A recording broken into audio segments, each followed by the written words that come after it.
And our final way to solve simultaneous equations is by elimination. So this method is generally used when x and y are on the same side of an equation. So we're going to have two practices at this. So we've got the first one, which is 3x plus 4y equals 10, and 5x minus 4y equals 6. So what we're going to do is we're actually going to write these like a sum. So we'll have 3x plus 4y equals 10, and 5x minus 4y equals 6. Now when we're solving by elimination, what we're going to do is we're going to add or subtract one equation from the other. Now the idea behind this is to eliminate an x or a y. So if you look at our y's here, you see we've got plus 4y and we have a minus 4y. So we can easily eliminate them by adding or subtracting the equations. So if we have plus 4y and a minus 4y, it means we need to add these two equations together to eliminate. And so let's have a look at these works. So we just do each bit separately. So we'll have 3x plus 5x, which will give us 8x. Now 4y plus minus 4y will give us 0. And then 10 plus 6 will give us 16. So we're going to end up with 8x equals 16.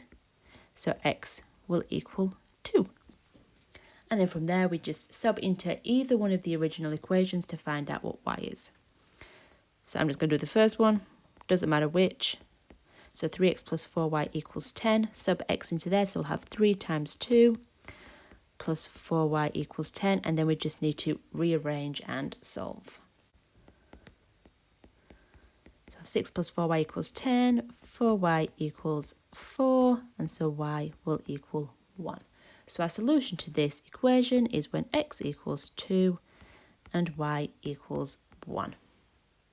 Now we're just going to do the same idea with part B. So this time we've got 3x plus 4y equals 14 and 4x plus 5y equals 17. Now if we look at these two equations, we don't have the same number with the x's or the y's.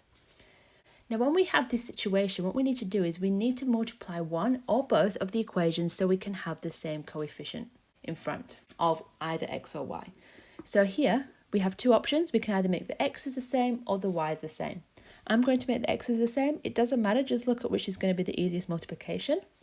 And then to do this, easiest way, just multiply by the opposite coefficient. So we've got 3x on the top, which in the first equation, which means we're going to multiply the bottom equation by 3.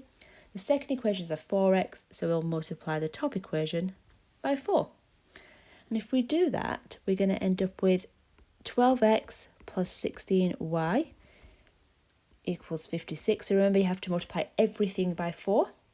And then the second equation, we're going to multiply everything by 3. So we'll get 12x plus 15y equals 51. Now, because we have 12x in both of the equations, we can do the elimination. So we need to decide, are we going to add or subtract the equations? So we've got 12x and 12x, which means we need to minus them to get to 0. So 12x minus 12x will give us 0.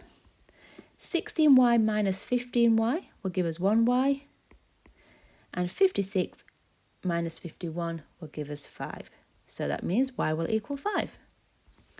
And then sub y into either the first or the second equation to work out what x is. So I'm going to go with the second equation this time. So 4x plus 5y equals 17. So 4x plus 5, sub in y, which is 5 as well.